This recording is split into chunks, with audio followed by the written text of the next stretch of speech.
हमने आपसे कहा था कि जो कुछ किसानों के हमारे युवा बच्चे हैं जो पेपर देने का काम कर रहे हैं, आपने देखा किसान हमारा कितने कहीं से पैसा लाता है, हमारे बच्चों को पढ़ाने का काम करता है, ट्यूशन कराता है, कोचिंग कराता है, हॉस्टल में रखता है, मकान दिला करके रखता है, और वो पुत्र भी पिता को आश्वस्त करता है कि मैं पढ़ करके मैं पेपर में पास होकर के बताऊंगा, और पिता को भी आस लगती है कि मेरा बेटा पढ़ेगा, आने वाले पेपर में पास होगा और मेरा सहारा बनेगा। लेकिन जैसे ही वो बालक पेपर देता है, पेपर लीक हो जाता है और वो खून के आंसू रोता है। मैं आपसे कहना चाहता हूं मित्रों, जिन्होंने युवाओं की आंखों में आंसू लाने का काम किया है, युवाओं के सपने को तोड़ने का काम किया है, हमने आपसे कहा था कि हम SIT गठित करेंगे और किसी को नहीं छोड़ेंगे। 85 लोगों को गिरफ्तार किया है, 85 लोगों को।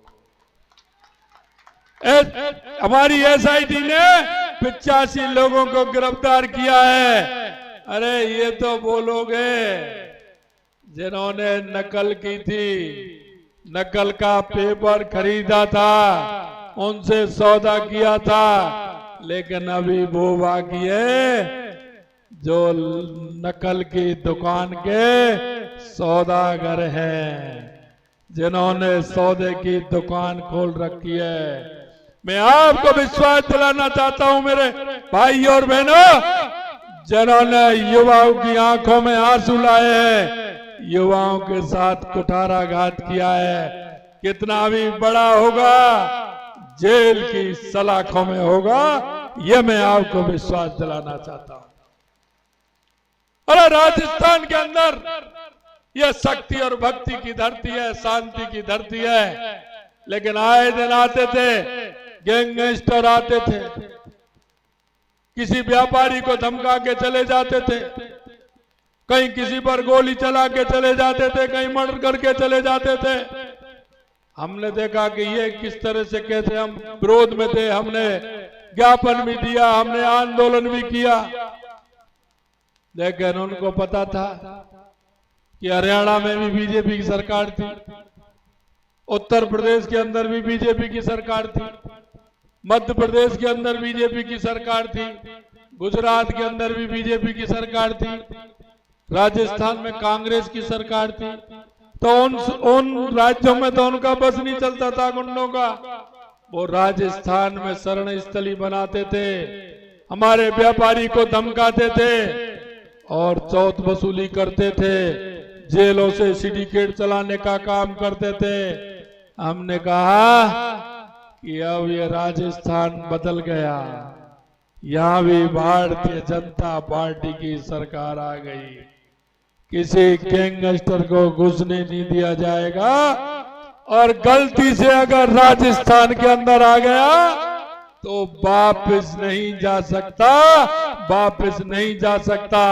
हमने एंटी गैंगस्टर फोर्स बना करके आप देख रहे हैं, किसी व्यापारी को कोई धमकी तो नहीं मिल रही है, कहीं इस तरह की घटनाएं तो नहीं हो रही है, क्योंकि हमने आपसे वायदा किया था, आपसे वायदा किया था। मैं कहना चाहता हूं यही SIT पहले थी, ये SOG पहले भी थी। क्या हो गया था गहलोत साहब, किसने रोका था आपको कि जनता के साथ अन्याय होने दीजिए, बच्चों के साथ अन्याय होने दीजिए? हम अन्याय नहीं होने देंगे, ये आपको विश्वास दिलाना चाहते हैं। यही नहीं मित्रों, हमने आपसे कहा था कि हम उज्ज्वला गैस का कनेक्ट, जो गैस का सिलेंडर हमारा होता है, हम आपको 450 रुपए में देने का काम करेंगे।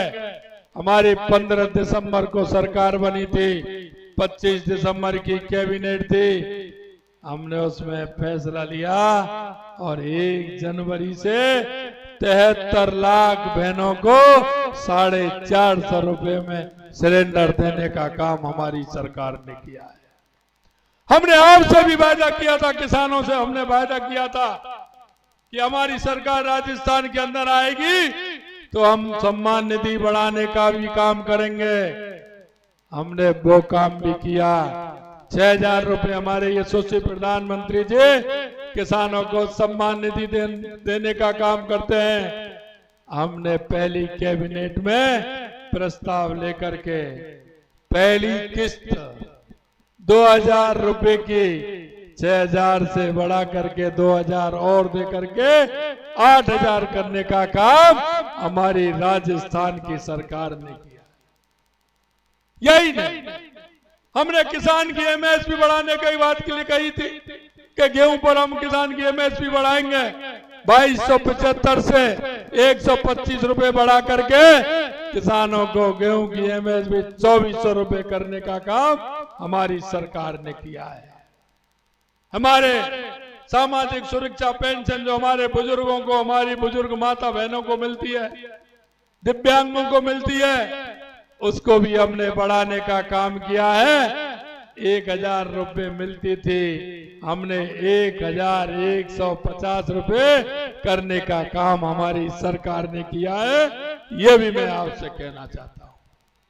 आपने देखा होगा राजस्थान के अंदर डीजल पेट्रोल महंगा भी था, असंतुलन भी था, जिले से जिले में कई रुपए का अंतर था। 1 रुपए 35 पैसे से लेकर के 4.5 और 5 रुपए का राजस्थान के अंदर अंतर था। हमने उस अंतर को भी कम किया और हमने 3.5 रुपए से लेकर के 7.5 रुपए तक पेट्रोल कम करने का काम किया और 3.5 रुपए से लेकर के 6.5 रुपए तक 6 रुपए 28 पैसे तक हमने डीजल पर दाम कम करने का काम किया है। मित्रों, मैं कहना चाहता हूं पहली बार इतनी बड़ी संख्या में डीजल और पेट्रोल पर पैसा कम हुआ है और राजस्थान के अंदर सभी जिलों में जो असंतुलन था उसको भी संतुलन करने का काम हमारी सरकार ने किया है। मित्रों, मैं आपसे यही कहना चाहता हूं, हमने आपसे वादा किया कि राजस्थान के हमारे 21 जिले हैं, हमारी ईआरसीपी की योजना जो हमारे पूर्वी राजस्थान के लिए बहुत आवश्यक थी, इस कांग्रेस सरकार ने उसको अटका रखा था क्योंकि इससे पहले कांग्रेस की सरकार मध्य प्रदेश के अंदर थी, यहां थी। मैं कहना चाहता हूं इनकी भी मध्य प्रदेश के अंदर कांग्रेस की सरकार थी। गहलोत साहब ने कमलनाथ को पत्र लिखा, कमलनाथ ने उतना कोर्ट में ले गया कि मैं ये ईआरसीपी को मंजूर नहीं करूंगा। कोर्ट में ले गया, केंद्र को पत्र लिख दिया कि मैं सहमत नहीं हूं। अरे भाई, तुम्हारी राजस्थान में भी कांग्रेस की, मध्य प्रदेश में भी कांग्रेस की, तो फिर समझौता क्यों नहीं कर रहे हो आप? लेकिन क्यों? इनकी नीयत कभी सही नहीं रही, नीयत सही नहीं रही, ना इनकी नीति ठीक है ना नीयत ठीक है।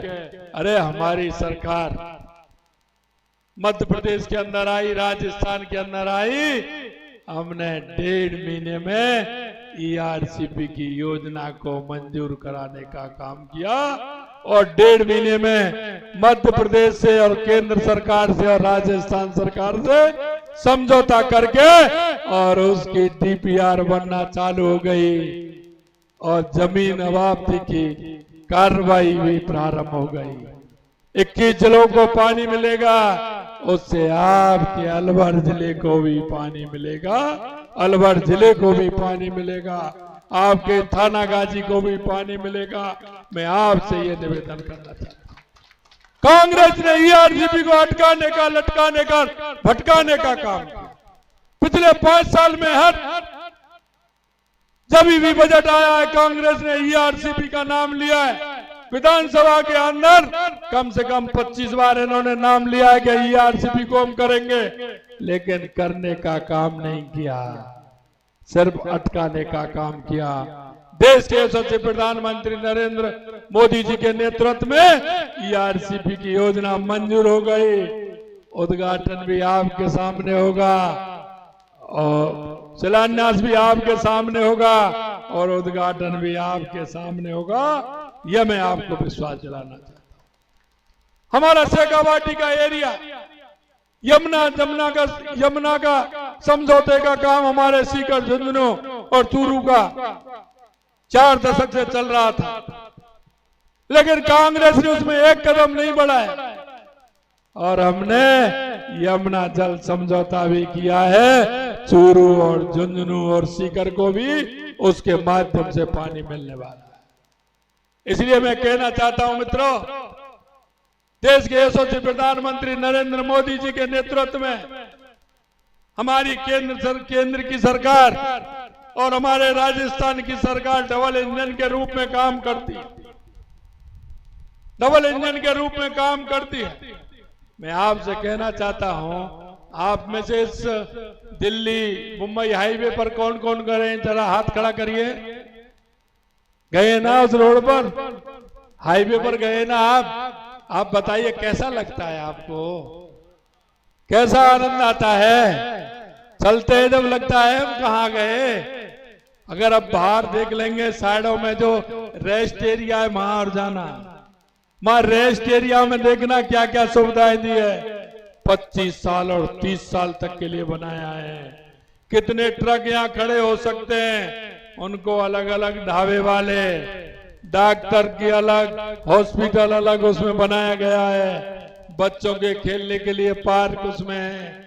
आप अगर ड्राइविंग करें परेशान हो जाएं तो खाना खाने को भी मिलेगा, सोने को बढ़िया कमरे मिलेंगे, और अगर कोई दुर्घटना हो जाए तो उसमें ऑपरेशन थिएटर भी है, उसमें इमरजेंसी के लिए भी है, और अगर ज्यादा दिक्कत आए तो हेलीपैड भी उसमें बनाए गए हैं। अगर किसी को शिफ्ट करना करे तो हेलीकॉप्टर से शिफ्ट भी कर सकते हैं। इतना बड़ा काम हाईवे का देश के विकास में हुआ है। मैं आपसे यही कहना चाहता हूं, क्योंकि जो माननीय यशस्वी प्रधानमंत्री नरेंद्र मोदी जी कहते हैं वो करके दिखाते हैं।